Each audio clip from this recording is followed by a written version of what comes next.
The words hung in the air like a bomb about to explode. "You can taste my juicy melons tonight," Emma said with that playful grin, not knowing the man sitting across from her could buy every melon farm in the state. David's coffee cup froze halfway to his lips as his secret nearly spilled out with his drink. Before we continue, please like this video, subscribe, and let me know where you are watching from. David's heart jumped into his throat. Did she know? Had someone told her about the trust fund, the penthouse, the millions sitting in his bank account? His hand started shaking as he tried to set his coffee cup down without making noise. Emma giggled at his shocked face. She had no idea her innocent comment about fruit dessert just made this man panic about his biggest lie. "I'm talking about my special cantaloupe parfait, silly. The one I told you about last week." Relief flooded through David like cold water. She meant actual melons, real fruit, not some code word for his secret identity. He forced his breathing to slow down, but his pulse still raced like a wild horse. "You looked so scared for a second there." Emma laughed, sliding into the booth seat across from him. The diner felt empty except for old Pete at the counter. "Like I just asked you to rob a bank or something." If only she knew how close she came to the truth. David owned 3 banks. He could buy this whole diner with his lunch money. But here he sat, counting out exact change like every dollar mattered. Emma's paint-stained fingers drummed on the table. Blue and yellow streaks marked her skin from another late-night painting session.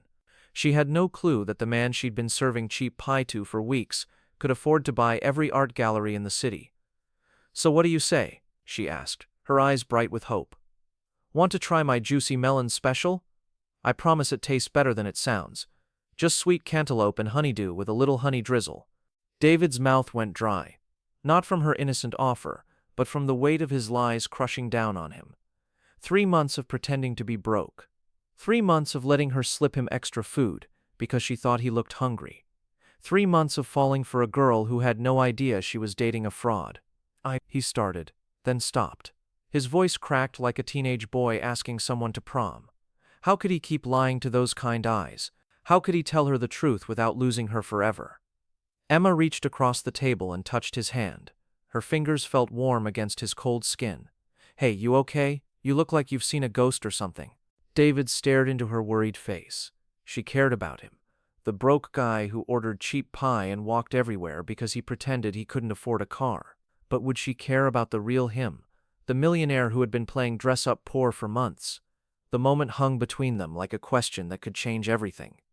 Every Tuesday and Friday for 3 weeks now, the same thing happened. David would walk through that squeaky diner door at exactly 7:30, order black coffee and whatever pie cost the least, then sit at table 12, watching Emma work. Emma knew his order before he even sat down. She also knew he counted his change twice, walked everywhere instead of driving, and always left exact tips down to the penny. Poor guy probably lived paycheck to paycheck like most folks around here. What she didn't know was that David's paycheck came from a trust fund worth $40 million.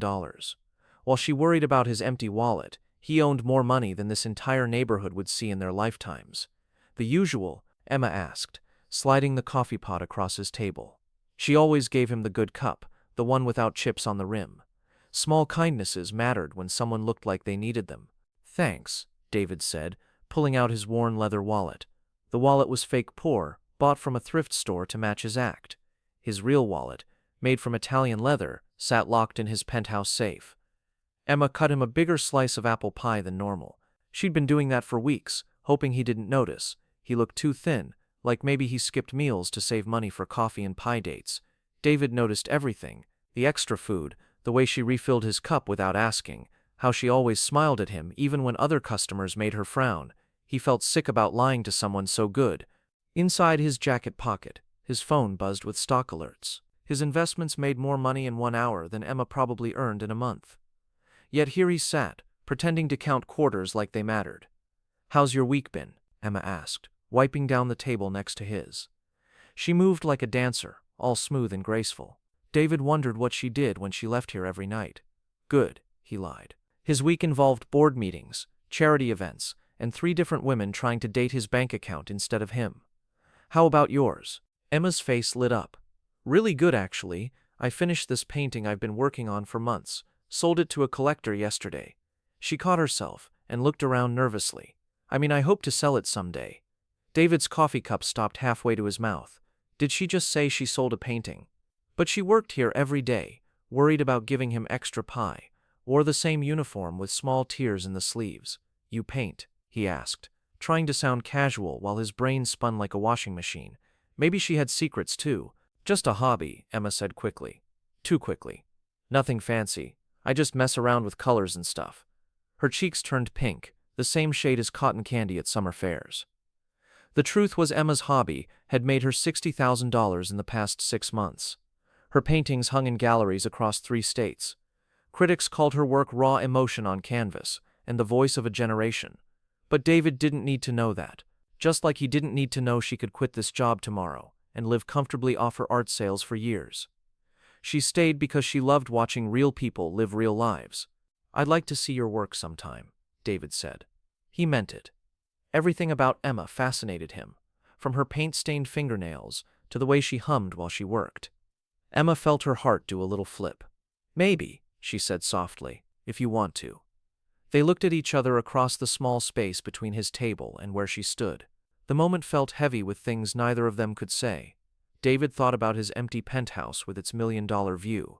Emma thought about her studio apartment filled with canvases worth more than most people's cars. Emma, David said, his voice shaking like autumn leaves. Can I ask you something? Sure. Would you maybe want to go somewhere that's not here, with me? The words tumbled out fast, like he might lose courage if he slowed down. Emma's smile could have powered the whole diner. She'd been hoping he would ask for weeks. I'd really like that. Great, David said, then realized he had no idea what came next. Where did fake poor guys take girls on dates? He couldn't suggest the fancy restaurant he owned downtown. Where would you like to go? Anywhere you want, Emma said. I'm not picky. She was lying. She could afford to be picky now, but she wanted to see what kind of date a struggling guy would plan. It felt more real than the expensive dinners rich art collectors had tried to buy her. David's mind went blank. His usual dates involved private jets and 5-star restaurants. How did normal people date? How about coffee? Somewhere new. Perfect, Emma said, even though they were surrounded by coffee right now. When? Tomorrow night, after you get off work? It's a date. Emma's grin made David's chest feel warm and tight. She had no idea she'd just agreed to go out with a millionaire pretending to be broke. He had no idea she was a successful artist pretending to be just a waitress. Old Pete called from the counter asking for more coffee. Emma squeezed David's shoulder as she walked past. Tomorrow, she whispered, and David felt like he might float away. Drop a comment below if you've ever pretended to be someone you're not for love. The next night came faster than David wanted. He sat across from Emma in a small coffee shop, watching her stir sugar into her latte. His hands felt sweaty. His heart beat like drums in his chest. Tonight he had to tell her the truth. You seem nervous, Emma said, looking at him with those kind eyes. Everything okay? David took a deep breath. The words felt stuck in his throat like peanut butter. Emma, I need to tell you something. Something important. Emma set down her cup. The way he said it made her stomach twist. What is it? I haven't been honest with you. David's voice came out small and shaky. About who I am. About my life. Fear crept up Emma's neck like cold fingers. Are you married? No, nothing like that. David ran his hands through his hair, making it stick up funny. It's about money. About why I count change and order the cheapest food. Emma waited. The coffee shop felt too quiet around them. Even the music seemed to stop. I'm not actually broke, David whispered. The words hit Emma like a slap. What do you mean? I mean I have money. Lots of money. More than most people see in their whole lives. David couldn't look at her face. I've been pretending to be poor because I wanted someone to like me for me, not my bank account. Emma stared at him. Her mouth opened, then closed, like a fish out of water. You're rich. Very rich. How rich? David finally looked up. Emma's face showed hurt and confusion, and something that might have been anger. Rich enough to buy that diner. Rich enough to never worry about money again. Emma pulled her hands back from the table, away from him. So you've been lying to me for weeks? Letting me give you extra food because I thought you were hungry? Making me worry about whether you could afford dinner? I'm sorry. I know how bad it sounds. Bad. Emma's voice got higher. David, I felt sorry for you. I gave you bigger pieces of pie because I thought you needed them. I suggested cheap places for our date because I thought you were struggling. David felt about 2 inches tall. I never asked you to do those things. You didn't have to ask. I did them because I cared about someone I thought was going through hard times. Emma stood up like she might leave. This whole time you were just playing some sick game? It's not a game, David said quickly. My feelings for you are real. That part was never fake. Emma paced beside their table. Other people in the coffee shop started looking their way. You lied about everything. How do I know what's real and what's pretend? David's chest felt tight. Because I'm telling you now. I could have kept lying, but I didn't want to. Oh, how noble of you, Emma said, her words sharp like broken glass. You only lied for 3 months. Silence fell between them like a heavy blanket. David stared at his hands. Emma stared out the window. The coffee shop sounds came back slowly. Machines humming, people talking, cups clinking. Minutes passed. David thought she might walk away and never speak to him again. Then something strange happened. Emma started laughing. Not happy laughing. The kind of laughing that happens when something is so crazy you can't believe it's real. This is funny to you? David asked, confused and hurt. Funny? Emma laughed harder. David, this is the most ridiculous thing I've ever heard. Thanks, that makes me feel much better. Emma sat back down, still giggling. No, you don't understand. It's ridiculous because, she took a deep breath, because I've been lying too. David's brain stopped working. What? I'm not just a waitress, David. I'm an artist. A successful one. Emma's eyes sparkled with tears and laughter. I've made more money in the past 6 months than most people make in years. But you work at the diner. Because I want to, not because I have to. I could quit tomorrow and live off my art sales.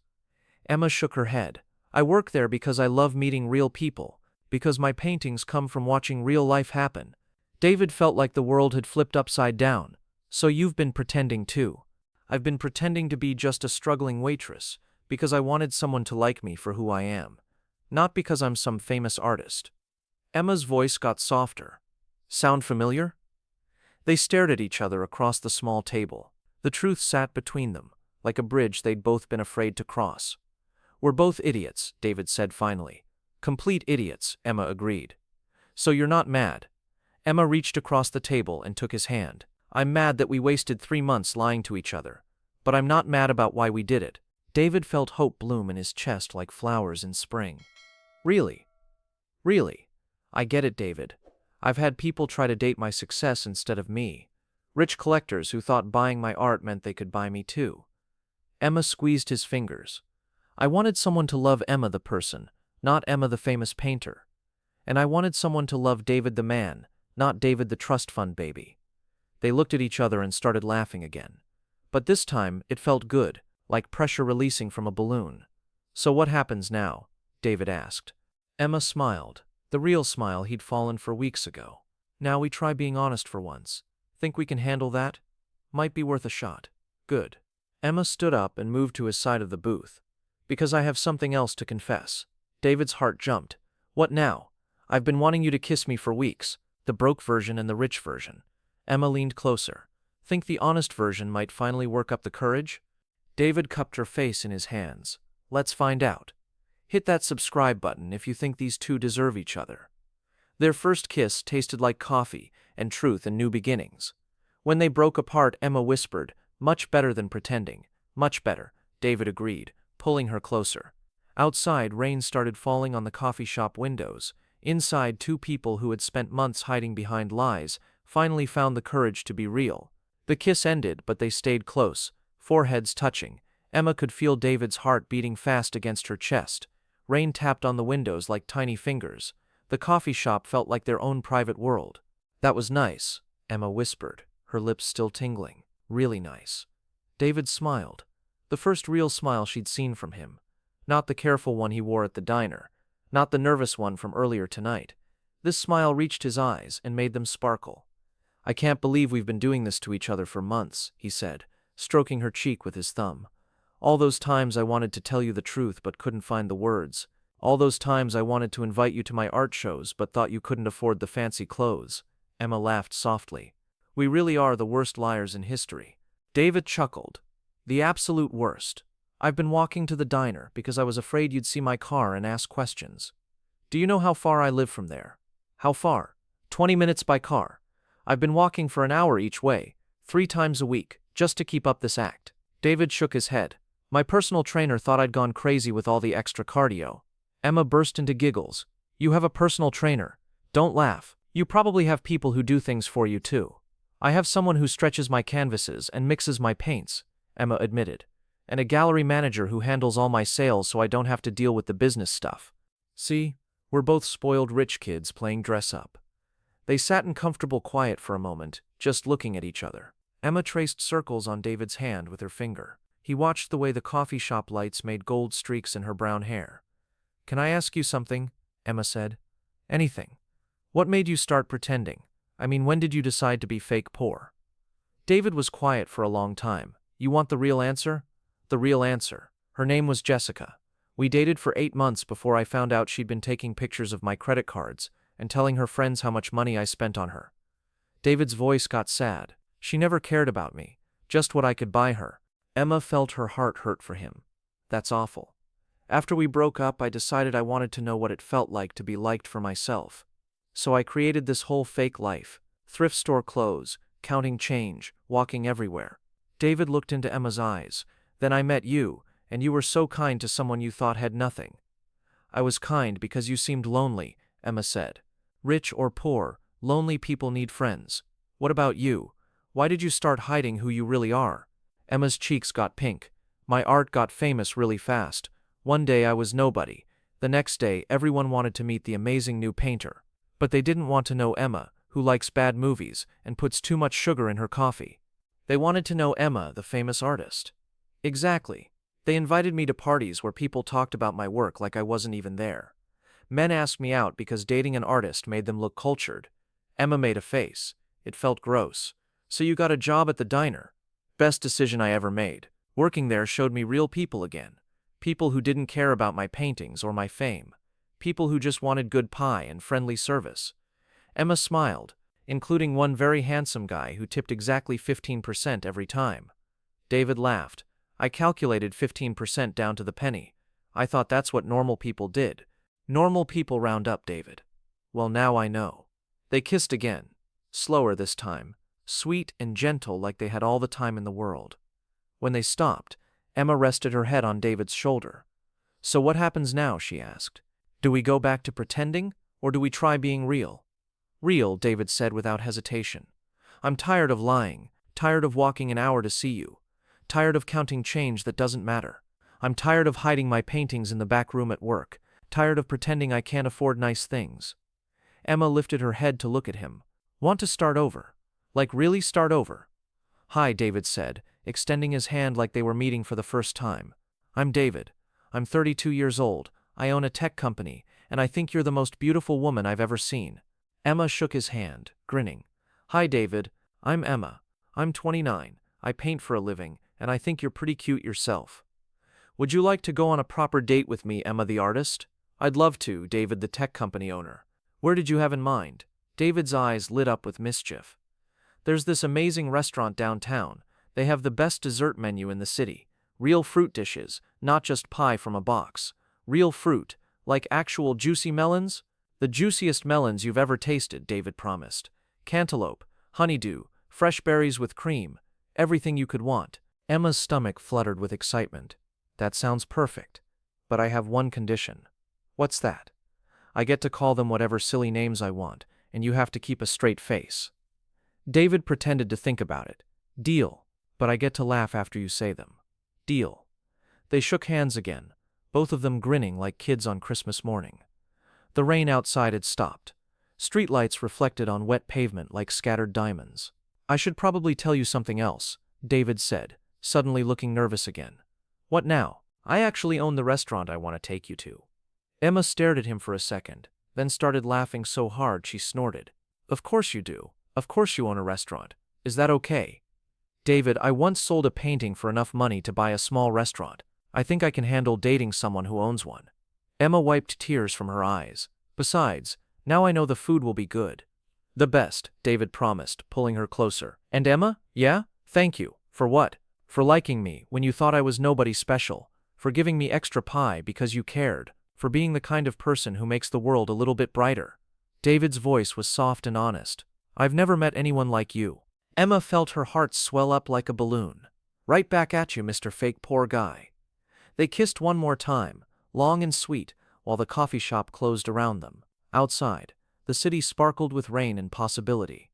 Inside, two people had finally found each other. The coffee shop owner flicked the lights on and off, letting them know it was closing time. David and Emma pulled apart slowly, neither wanting to break the magic spell around them. Her lipstick had rubbed off on his mouth, leaving a soft pink stain.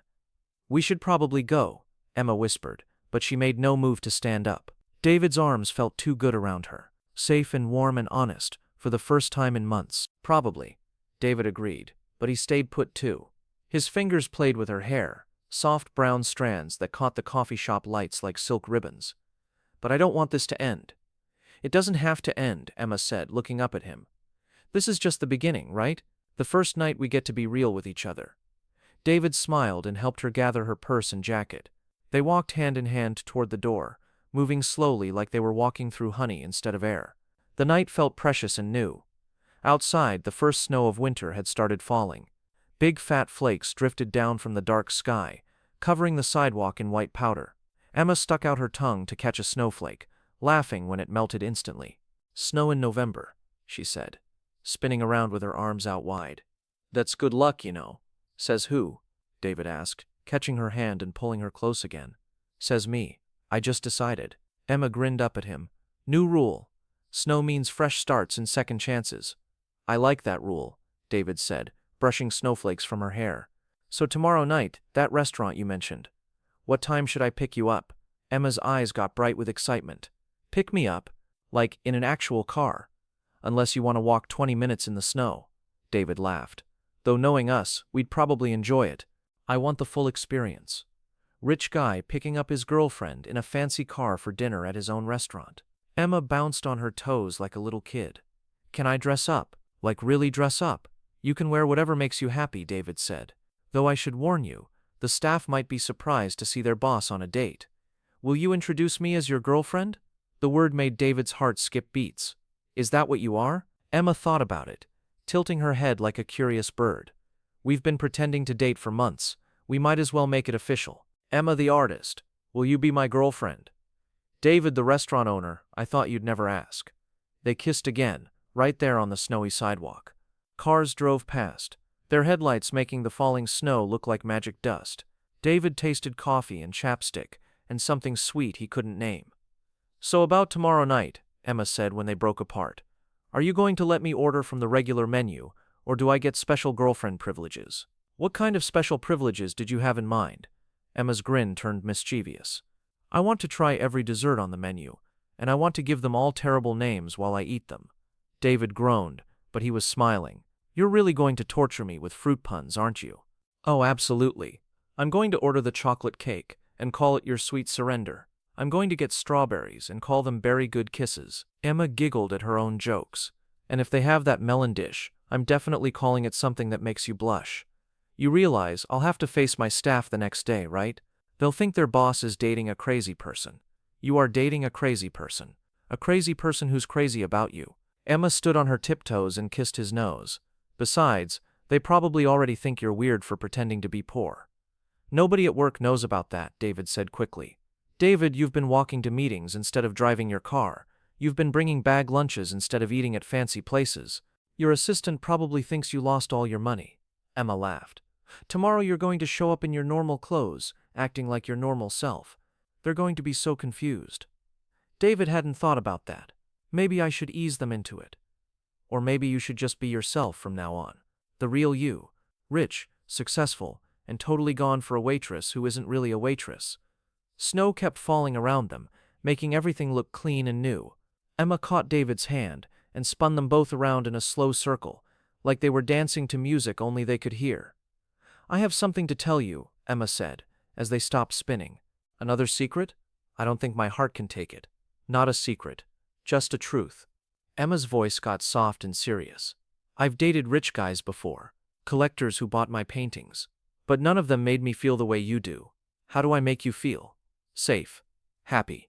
Like I can be silly and weird and you'll still think I'm worth knowing." Emma reached up and touched his face. "Like I'm enough just as I am." David felt his throat get tight with emotion. "You're more than enough, Emma. You're everything." They stood there holding each other while snow collected on their shoulders and in their hair. Other people walked past, hurrying to get out of the weather. But David and Emma stayed still, wrapped up in their own little world. David? Yeah? Thank you for telling me the truth. Even though it was scary. Thank you for not running away when I did. Emma smiled up at him, snowflakes on her eyelashes like tiny stars. You know what I realized tonight? What's that? All those weeks of pretending, all those lies we told, all that fake stuff we did. Emma's voice was barely louder than a whisper. None of it tasted as sweet as this moment right here. What does this moment taste like? Like honesty. Like trust. Like the beginning of something real and wonderful. Emma kissed him one more time, slow and gentle. It tastes like the truth, and the truth is better than any dessert. David pulled her closer, feeling like the luckiest man alive. I love you, Emma. I love you too, David, the real you. They walked toward his car together, hands linked tight, leaving footprints in the fresh snow behind them. Tomorrow, they would start their real relationship, built on truth instead of lies. But tonight, they had this perfect moment under the falling snow. Like this video, subscribe and let me know. Have you ever fallen for someone while pretending to be someone else?